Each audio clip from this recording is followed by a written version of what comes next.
봉독해 드린 말씀 가지고 56절 하반절 말씀이죠. 다 성함을 얻으니라, 성함을 얻으니라. 이 말은 다 고침받았다, 치유받았다, 그런 말입니다. 어떤 병자가 왔던지 주께서 다 고쳐주시고 치유하시는 놀라운 은혜의 역사가 있었다라는 거죠.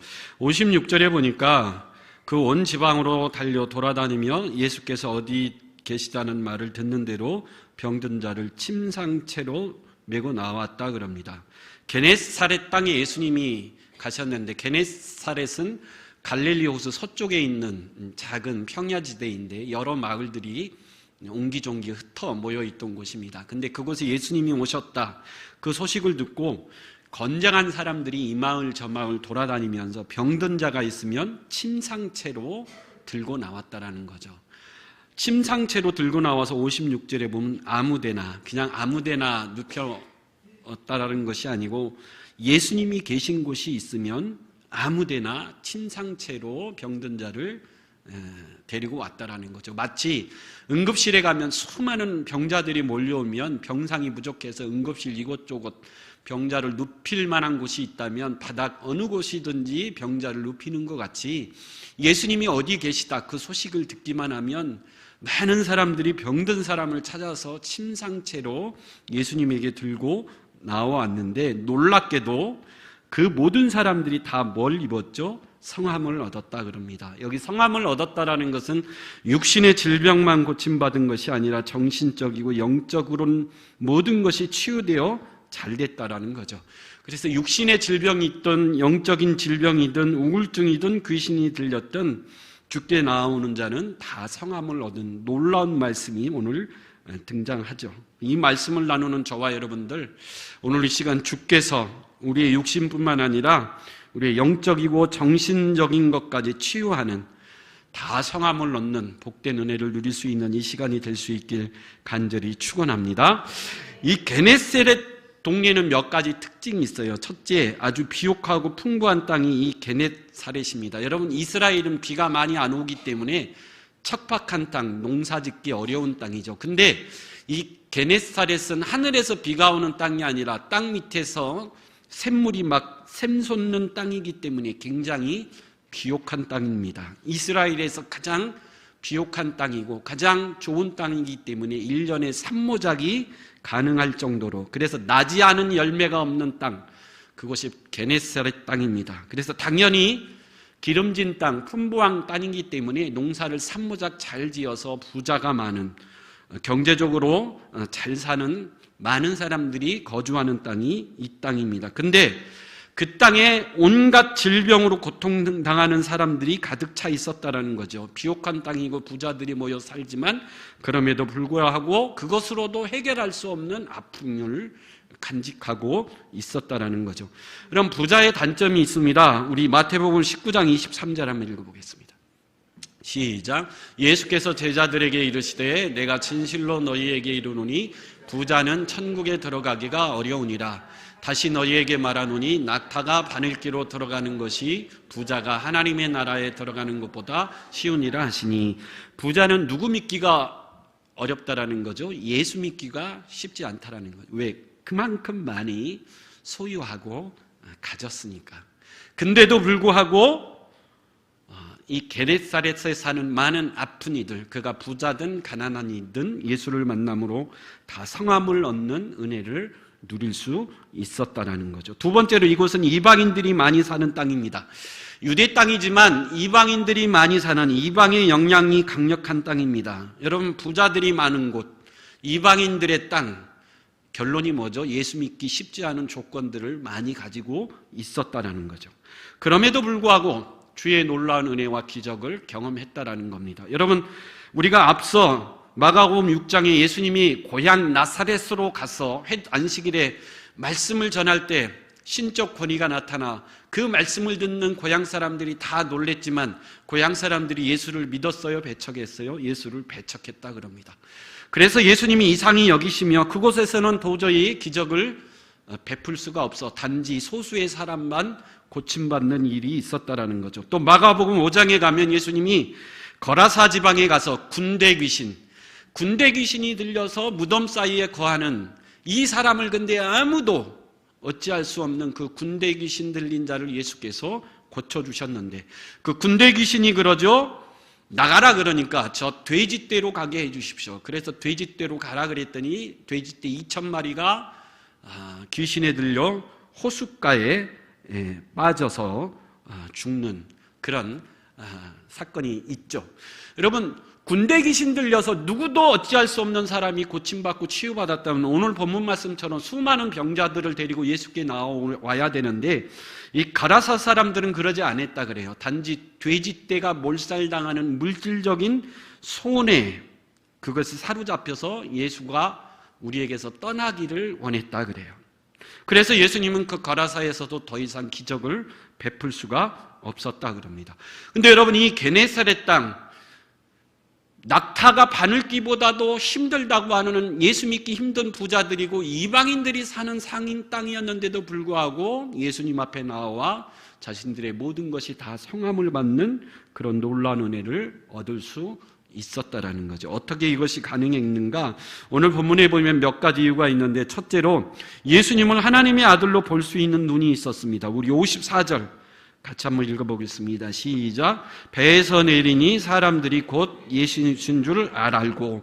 게네사렛에서 예수님이 배에서 내렸더니 사람들이 예수인 줄 금방 알아봤다 그래요.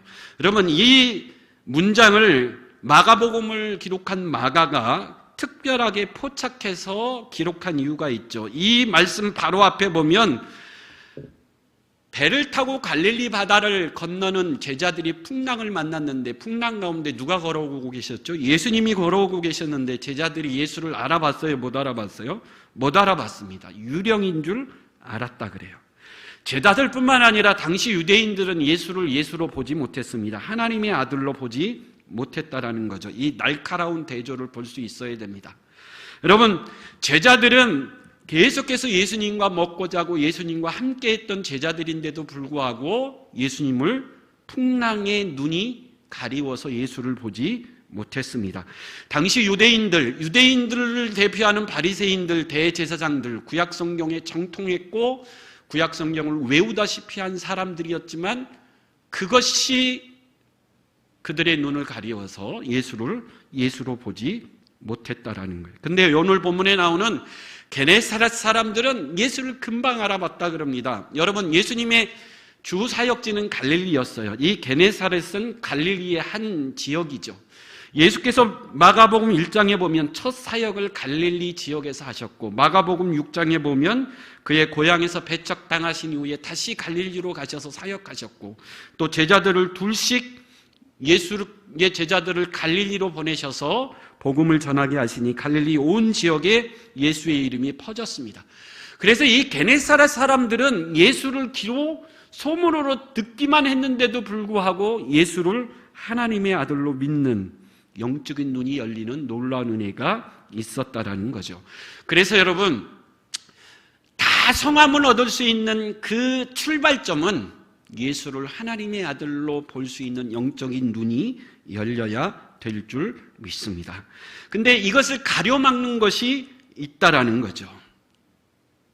당시 유대인들, 제자들은 구약 성경에 정통했고 예수님이 자기 땅, 고향, 자기들이 사는 곳에서 태어났는데도 불구하고 예수로 보지 못했어요. 왜 그렇죠?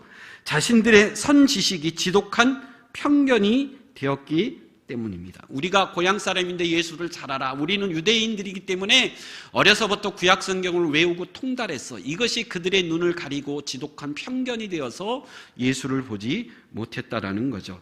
그래서 오늘날 우리도 마찬가지입니다. 내가 예수 믿은 지 오래돼서 나는 모태신앙이야. 나는 성경 공부를 많이 해서 이것이 오히려 예수를 메시아로 고백하는 데 방해가 될 수 있다는 겁니다. 마태복음에 보면 예수님이 하신 칭찬 중에 가장 위대한 극찬의 칭찬을 한 말씀이 나오는데, 마태복음 8장 10절 한번 읽어보겠습니다. 마태복음 8장 10절 시작. 예수께서 들으시고 놀랍게 여겨 따르는 자들에게 이르시되 내가 진실로 너희에게 이르노니 이스라엘 중 아무에게서도 이만한 믿음을 보지 못하였노라. 이방인 백부장 고넬료에게 하신 말씀이죠. 내가 이 사람의 믿음을 보니 이스라엘 백성 중에서도 보지 못하는 놀라운 믿음을 이 이방인 백부장에서 내가 보았노라. 여러분, 이방인인데도 불구하고 왜 이렇게 놀라운 믿음을 가지고 있었죠? 역설적이게도 이스라엘 백성이 아니기 때문에 그렇다라는 거죠. 아무런 편견 없이 예수 그리스도를 순수한 복음으로 바라봤기 때문에 예수님께서 깜짝 놀랄 만한 믿음을 소유하게 된 줄 믿습니다. 제가 어려서 주일학교를 다닐 때 주일학교 선생님들이 뭐라고 가르쳤냐면 이 강대상에 함부로 올라가면 안 되고 이 강대상에 올라가면 죽는다, 그렇게 가르쳤어요. 그래서 제가 어려서 주일학교 학생 때에는 이 강대상에 함부로 못 올라왔어요. 올라가면 죽는다 그러니까. 근데 제가 초등학교 때 한번 시험을 해보고 싶었어요. 정말 강대상에 올라가면 죽을까 안 죽을까. 그래서 평일에 아무도 없을 때 교회에 몰래 와서 강대상을 한번 올라가려고 이 앞에 섰습니다. 근데 고민을 하는 거죠. 올라가 볼까 말까. 고민하다가 제가 어떻게 했을 것 같습니까?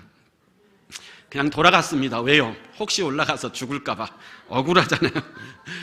여러분, 우리의 잘못된 지식이 편견이 되어서 하나님의 은혜를 경험하는데 방해물이요, 장애물이 될 수 있다라는 거죠. 그래서 여러분, 주님 앞에 나올 때 내가 가지고 있는 많은 것들, 내가 소유하고 있는 많은 것들을 주님 앞에 내려놓고 주여 말씀하시옵소서 종이 듣겠나이다, 그렇게 겸손하게 주님 앞에 나올 수 있는 저와 여러분 될 수 있기를 간절히 축원합니다. 두 번째로 중요한 것은 그 주님이 어디 임재에 계시는가를 알아야 된다는 거죠. 우리 55절 같이 한번 읽어보겠습니다. 55절 시작. 그 온 지방으로 달려 돌아다니며 예수께서 어디에 계시다는 말을 듣는 대로 병든 자를 침상채로 매겨 나오니, 이에 건강한 사람들이 병든 자를 침상채로 메고 어디를 찾은 거죠? 예수가 어디에 계신지를 찾았다라는 거죠. 그래서 예수가 어디에 계시다 그러면 그곳으로가 병든 자를 침상채로 예수님 주위에 아무데나 내려 놓았다라는 거죠. 예수님이 여기 계시다, 그것을, 예수님이 어디에 임재해 계시는가, 그게 중요하다라는 거죠. 여러분, 오늘날 예수님은 어디 계실까요? 질문 같지 않은 질문이죠. 예수님은 하나님이시기 때문에 어디에 계시는 전능하신 하나님이신 줄 믿습니다. 우리 마음속에도 계시고 우리 가정에도 계시고 우리의 사업장에도 계시고 교회에도 계시고 대한민국에도 계시고 미국에도 계시고 아프리카에도 계시고, 하나님은 이 세상을 창조한 창조주이시기 때문에 어디에든지 충만히 계신 분이 바로 우리 하나님이신 줄 믿습니다. 근데 구약 성경에 보면 그 하나님이 어느 특정한 장소를 선택하셔서 거기에 임재해 계셔서 거기에서 자신의 영광을 드러내시고 거기서 그 백성을 만나시기를 기뻐하셨습니다. 그래서 출애굽한 이스라엘 백성들에게 시내산에서 모세를 통해서 성막을 지으라 말씀하셨는데 왜 성막을 지으라 하셨는가? 출애굽기 25장 8절 한번 읽어보겠습니다. 출애굽기 25장 8절 시작. 내가 그들 중에 거할 성소를 그들이 나를 위하여 지어라. 모세를 통해서 성막을 왜 지으라 하셨죠? 내가 그 성막에 있어 그 백성들과 함께 하겠다, 그렇게 말씀하셨어요. 그리고 가나안 땅에 들어가서 모세 이후에 다윗이 하나님의 성전을 지으려고 할 때 사무엘하 7장 5절에 보면 이렇게 또 말씀하십니다. 사무엘하 7장 5절 시작. 가서 내 종 다윗에게 말하기를 여호와께서 이와 같이 말씀하시되 내가 나를 위하여 내가 살 집을 건축하겠느냐. 다윗이 하나님의 성전을 지으려고 할 때 하나님이 말씀하시죠. 그 성전은 내가 살 집이다. 그 성전에 내가 임하여 임재해서 그 백성들과 함께 하겠다라는 거죠. 그래서 다윗이 짓고 싶었지만 하나님이 허락하지 않으니까 그의 아들 솔로몬이 성전을 짓습니다. 솔로몬이 성전을 짓고 낙성식을 거행할 때 솔로몬이 하나님 앞에 기도한 기도 가운데 이런 기도가 있죠. 열왕기상 8장 27절입니다. 시작. 하나님이 참으로 땅에 거하시리까 하늘과 하늘들의 하늘이라도 주를 용납하지 못하겠거든 하물며 내가 건축한 이 성전이오리까. 솔로몬 왕의 기도, 대단한 기도입니다. 우리 하나님은 크고 놀라우신 전능하신 창조주 하나님이시기 때문에 이 온 우주 가운데 충만히 계시는 하나님, 그 하나님이 어찌 이 성전 가운데 계시오리까. 놀라운 솔로몬의 기도죠. 근데 이 기도 가운데는 두 가지 의미가 있어요. 첫째, 하나님은 전능하셔서 온 우주 가운데 충만히 계시는 하나님이신 줄 믿습니다. 그러나 하나님이 그 백성들을 사랑하시고 그 백성들과 함께하고 싶어서 스스로 제안하셔서 특정한 장소에 자신이 임재해서 자신을 나타내시기를 기뻐하시는 하나님. 그래서 구약 성경에는 하나님은 이스라엘 예루살렘 성전에 임재하시고 거기에 자신의 영광을 드러내시며 그 백성들에게 나타내시기를 기뻐하셨던 하나님입니다. 근데 여러분, 이제 예루살렘 성전은 없어졌죠. 구약 시대에는 끝났습니다. 신약 시대에 그런 하나님은 어디에 임재해 계시는가? 우리 마태복음 18장 19절 20절 한번 읽어보겠습니다.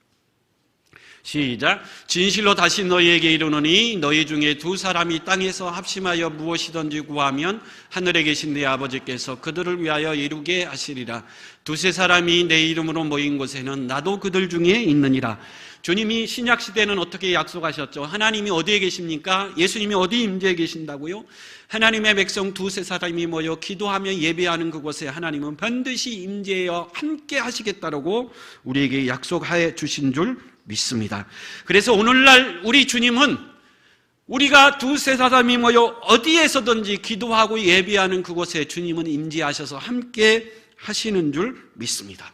그래서 청교도 신앙인들은 이런 신앙의 결단 하나를 갖고 있었습니다. 할 수 있으면 어떤 성도들의 모임이든지 어떤 예배라도 나는 빠지지 않겠다. 왜? 내가 빠진 그때 그 모임 가운데 하나님이 임재하시고 하나님의 영광을 드러내시고 하나님의 축복을 부어주실 때 내가 잘 참석하다가 하필 내가 빠지는 그때 하나님이 역사하시면 얼마나 억울하고 얼마나 원통하겠느냐. 그래서 나는 어떤 모임이든지 어떤 예배든지 결코 빠지지 않겠다. 그게 청교도들의 위대한 신앙의 결단 가운데 하나였다라는 거죠.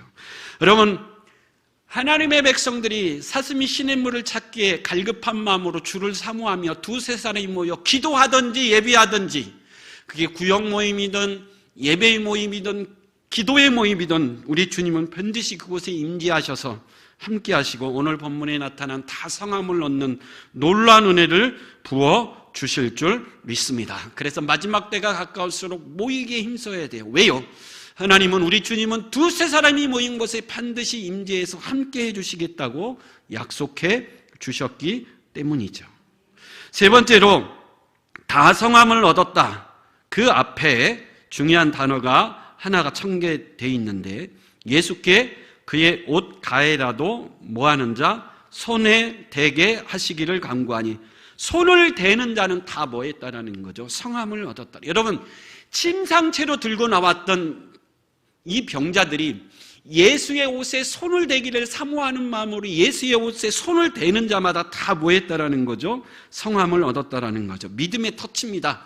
왜 이 환자들이 예수의 옷에 손을 대기를 원했을까요? 마가복음 5장에 12회를 혈루증으로 앓던 여인이 몰래 뒤로 가서 예수의 옷에 손을 대었을 때 그 혈루병이 고침받았던 이 소문이 다 퍼졌을 겁니다. 그래서 수많은 병자들이 그 소문을 듣고 우리도 믿음으로 예수의 옷에 손을 대기만 해도 고침받기를 내가 믿노라. 그 믿음의 터치를 했을 때 모두 다 성함을 얻는 은혜를 받게 된 줄 믿습니다. 그래서 여러분, 우리 마음속에도 그런 열망이 일어나게 되겠죠. 나도 예수를 만나고 싶고, 나도 그 예수를 만나 고침받고 싶고, 나도 그 예수를 통해 구원받고 싶고, 나도 그 예수를 통해 치유받고 싶고, 나도 그 예수를 통해 변화받고 싶고, 내가 그 주님을 믿습니다. 그 위대한 믿음의 터치가 우리에게 있어야 될 줄 믿습니다. 마지막 중요한 것은 우리 55절이죠. 우리 55절 같이 한번 읽어보겠습니다. 시작. 그 온 지방으로 달려 돌아다니며 예수께서 어디 계시다는 말을 듣고 드는 대로 병든 자를 침상채로 나오게. 여러분, 이 병장들을 침상채로 메고 나오는 사람들이 있었습니다. 왜 침상채로 메고 나왔을까요? 혼자 힘으로는 도저히 예수 앞에 나올 수 없는 중증 환자들이기 때문에 그럴 것입니다. 마가복음 2장에 보면 침상에 누인 중풍병자를 메고 나온 4명의 친구들이 있었습니다. 그 4명의 친구들인지 누구인지는 모르겠지만 어쨌든 침상을 메고 예수께 나왔죠. 근데 이미 사람들이 몰려들어 도저히 예수님 앞에 이 친구를 메고 나아갈 수가 없었어요. 그래서 어떻게 했죠? 지붕에 올라가 지붕을 뜯고 그 침상을 내리니 그 친구가 중풍병에서 치유받는 은혜를 겪게 된 줄 믿습니다. 이 소문도 이미 다 퍼졌을 거예요. 그래서 건장한 사람들이 스스로의 힘으로 움직일 수 없는 중증 환자들을 침상의 채로 메고 이 환자의 의사에 상관없이 그냥 무조건 침상채로 들고 예수님에게 나아온 것이죠. 그래서 여러분, 오늘날에도 내 힘으로는 어찌할 수 없을 정도로 병든 사람, 인생의 무력감 속에 절망 속에 주저앉은 사람, 누군가 도와주지 않으면 예수 앞에 결코 나올 수 없는 사람, 그런 사람을 주께로 인도할 수 있는 저와 여러분들이 될 수 있길 간절히 축원합니다. 그런 사람들이 있어야 예수를 만날 수 있는 거죠. 결론입니다. 예수님은 오늘 본문을 통해서 누구든지 주님 앞에 나오는 자에게 은혜를 베푸시고 위로하시고 치료하시는 분이 우리 주님이신 줄 믿습니다. 중요한 것은 나와야 된다는, 그분에게 나와야 된다는, 나와서 엎드려야 된다는, 게네사렛 사람들은 이 사실을 알았어요. 그래서 각 마을 집집마다 돌아다니며 도저히 움직일 수 없는 중증 환자들을 그들의 의사에 상관없이 침상채로 메고 누구 앞으로 데리고 온 거죠? 예수 앞으로 데리고 온 거예요. 그래서 12회를 혈루증으로 앓던 여인과 같이 당신이 예수의 옷에라도 손을 대면 나는 고침받을 수 있다라는 믿음으로 예수의 옷에 손을 대면 당신도 치유받고 회복될 것이다. 그래서 수많은 병자들이 여기저기에 얼마나 많이 널려 있습니까? 근데 예수가 지나갈 때마다 예수의 옷에라도 손을 대고 내가 고침받고 치유받기를 원했을 때 다 치유되고 성함받는 놀라운 은혜의 역사가 있었다라는 거죠. 우리 주님은 전능하신 하나님이신 줄 믿습니다. 누구든지 찾아와 나오는 모든 사람들을 고치고 회복하고 다 성하게 할 수 있는 전능하신 하나님이시며 또 긍휼에 풍성하신 주님이 우리 주님이신 줄 믿습니다. 병자들에게 믿음이 없는지 있는지 없는지 오늘 확인하지 않았어요.